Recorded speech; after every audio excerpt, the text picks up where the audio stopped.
Halo saudara semuanya, kita membahas akhir zaman dari kitab Daniel dan Wahyu. Sekarang kita sudah sampai ke bagian penghukuman atas Babel atau atas pemerintahan dunia yang menentang Tuhan. Wahyu pasal 17 dan 18. Kita sudah sampai di bagian akhir. Ini masuk ke peristiwa-peristiwa akhir dari akhir zaman. Apa yang terjadi dalam keadaan dunia pada saat 7 cawan dicurahkan, itu didetailkan dalam pembahasan kali ini. 7 cawan khusus tentang penghukumannya, tapi sekarang apa yang terjadi? Nah, ini detailnya.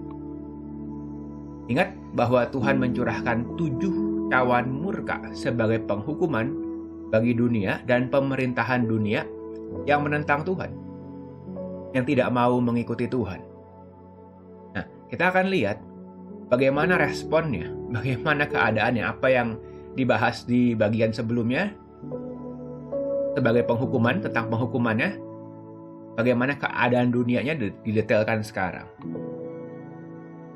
Secara sederhana dibagi dua, karena ada runtuhnya sistem kepercayaan atau sistem agama dunia, baru runtuhnya sistem pemerintahan dunia. Kita lihat dulu untuk bagian kali ini, kehancuran sistem kepercayaan dunia.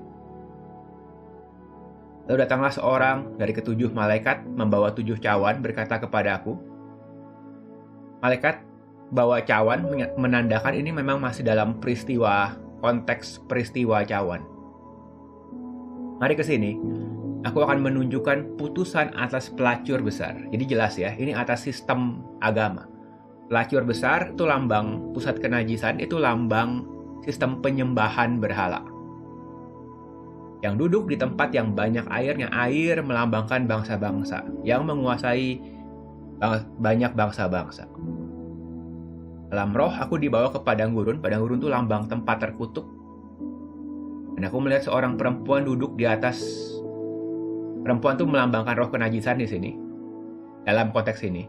Lalu ada binatang merah ungu, penuh nama hujat, 7 kepala 10 tanduk, gambaran monster yang sama. Monster setan maupun kerajaan manusia akhir. Kerajaan antikris.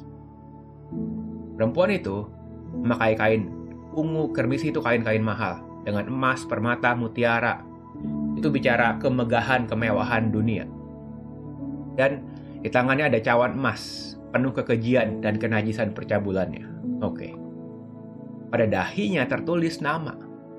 Suatu rahasia, Babel besar, ibu dari wanita-wanita pelacur dan dari kekejian di bumi. Ya, ini semua menggambarkan pusat penyembahan berhala, intinya itu. Yang menentang Tuhan pastinya, penuh dengan kenajisan pastinya. Dan aku melihat perempuan itu mabuk oleh darah orang-orang kudus. Jadi orang yang mencintai dunia pasti membenci orang benar. Pasti tidak suka dengan umat Tuhan.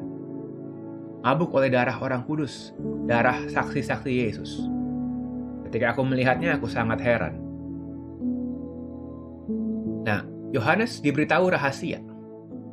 Aku akan mengatakan kepadamu rahasia perempuan itu dan rahasia binatangnya. Apa rahasianya? Disebut binatang itu telah ada, namun tidak ada, akan muncul lagi dari jurang maut dan menuju kebinasaan.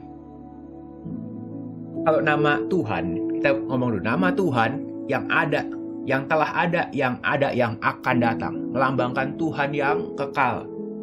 Tuhan yang maha kuasa, Alfa Omega, awal dan akhir. Dia ada di awal, dia ada sampai ke akhir.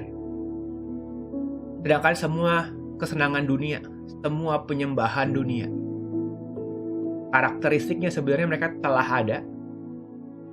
Saat setan memberontak sama Tuhan, ada tuh, telah ada. Namun tidak ada. Karena ingat sepanjang sejarah, Tuhan membatasi pekerjaan setan, mengurung sebagian dalam jurang maut, ingat? Nanti pada saat kerajaan 1000 tahun pun, setan dan seluruh kuasa kegelapan akan dikurung dalam jurang maut. Jurang maut itu penjara. lalu akan diizinkan muncul untuk waktu-waktu tertentu.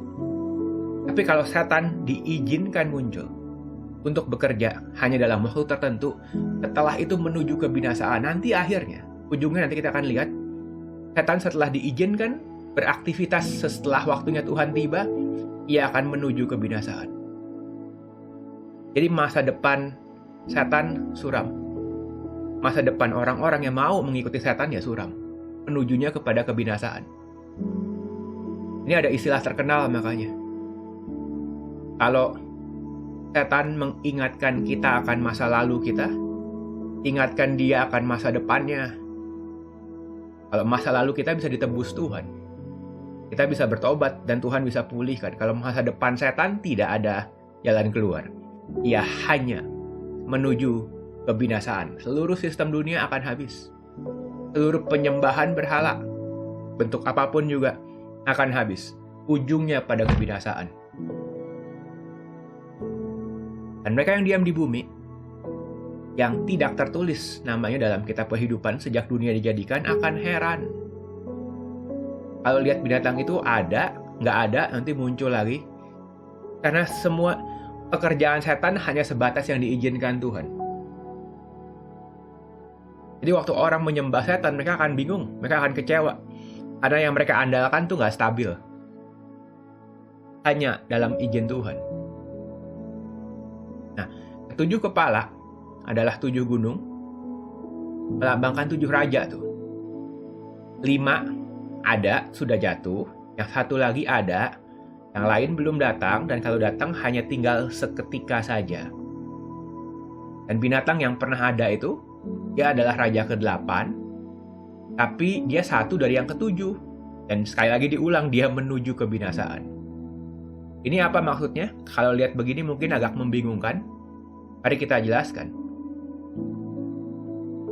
Ini adalah kerajaan, raja-raja, jadi kerajaan-kerajaan manusia yang berkuasa sepanjang sejarah di Timur Tengah.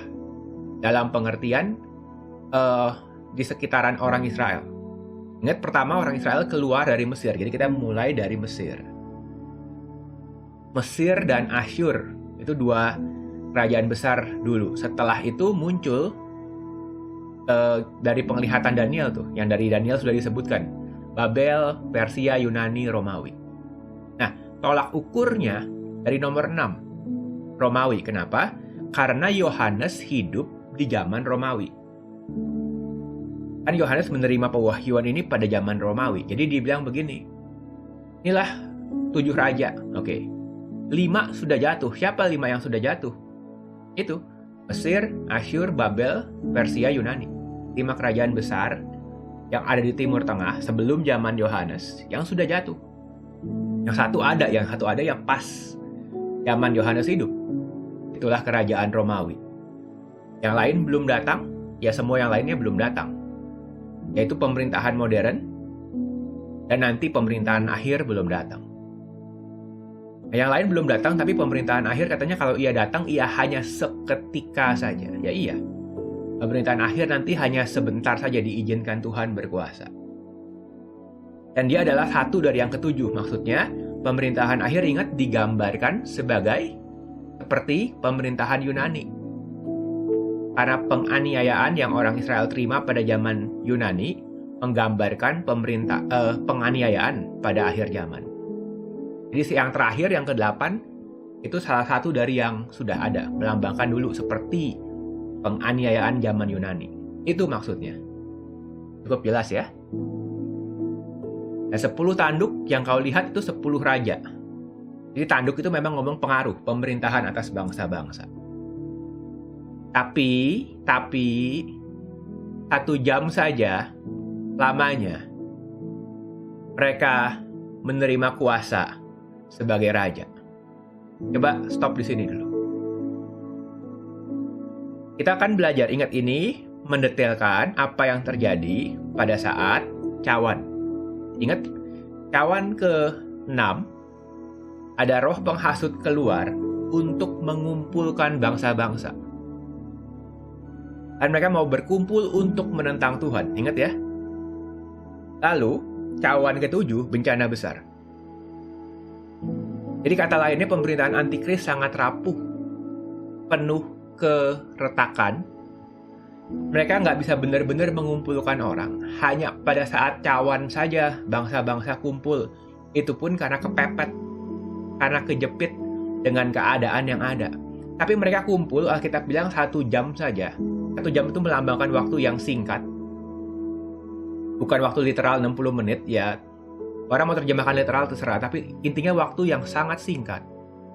Mereka hanya kumpul, menerima kuasa sebagai raja, tapi ingat, gak lama setelah itu ada bencana besar. Cawan ke-7 kan bencana sangat besar. Jadi kalau ditanya apakah pemerintahan antikris solid? Enggak, jauh dari solid. Apakah sempat mereka menyatukan semuanya? Sempat. Iya, sempat. 1 jam saja. Mereka memerintah. Mereka akan menerima kuasa sebagai raja bersama-sama, seia sekata. Kapan? 1 jam saja. Jadi apakah pemerintahan antikris menguasai seluruh bumi sepenuhnya? Iya, 1 jam saja. Beda ya dari kadang-kadang pola pikir orang. Hanya sebentar. Pemerintahan akhir sangat rapuh. Mereka akan berperang melawan anak domba. Ya niatnya kan begitu, ingat? Cawan ke-6, mereka mau kumpul memang buat apa? Buat berperang melawan anak domba. Dan langsung keluar spoiler nih. Tapi anak domba akan mengalahkan mereka, ya pastilah. Karena dia tuan di atas segala tuan, raja di atas segala raja. Ini poinnya. Ini yang harus diberitakan jauh lebih besar daripada ketakutan akhir zaman. Daripada ketakutan pemerintahan antikris. Rupanya pemerintahan antikris rapuh. Tuhan dari awal sudah menang. Dan dia terus menyatakan kemenangannya sampai akhir zaman. Dia tuan di atas segala tuan, raja di atas segala raja. Mereka bersama-sama dengan dia juga akan menang. Mereka yang dipanggil, yang dipilih, yang setia, umat Tuhan. Itu pesan kuat, itu tema yang berteriak dan terus berulang dalam kitab Daniel dan kitab Wahyu. Lalu ia berkata kepadaku, semua air yang telah kau lihat adalah bangsa-bangsa. Jadi ini simbolik yang kita sering pakai, sudah sering diberitahu. Nah ini artinya nih, ayatnya di mana? Ayatnya di sini. Semua air itu melambangkan bangsa-bangsa, rakyat banyak dan kaum dan bahasa. 10 tanduk yang kau lihat itu, serta binatang itu, akan membenci pelacur itu. Lihat nggak betapa rapuhnya? Ada peperangan di dalam sendiri. Jadi kalau orang mulai memberitakan Harmagedon sebagai peperangan besar, ada benarnya banyak salahnya. Apa maksudnya? Kadang-kadang terlalu membesarkan kekuatan lawan. Mereka rapuh. Mereka mulai membenci. Jadi ada kehancuran sistem agama dunia. Orang mulai nggak percaya. Kan ingat, pada akhir zaman penyembahan ditujukan langsung kepada binatang. Lalu kepada setan. Mereka ingin meninggikan diri sebagai Allah. Tapi lihat, begitu masuk ke 7 cawan, mereka membenci pelacur itu. Membuat dia menjadi sunyi, telanjang. Maksudnya orang udah gak mau ibadah lagi sama setan, udah gak percaya. Mereka akan memakan dagingnya, membakar dengan api. Orang jadi muak dengan sistem kepercayaan itu. Kenapa?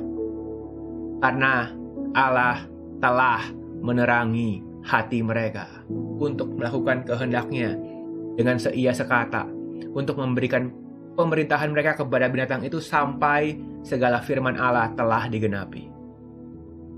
Jadi ada waktu yang Tuhan izinkan sampai firman-Nya digenapi.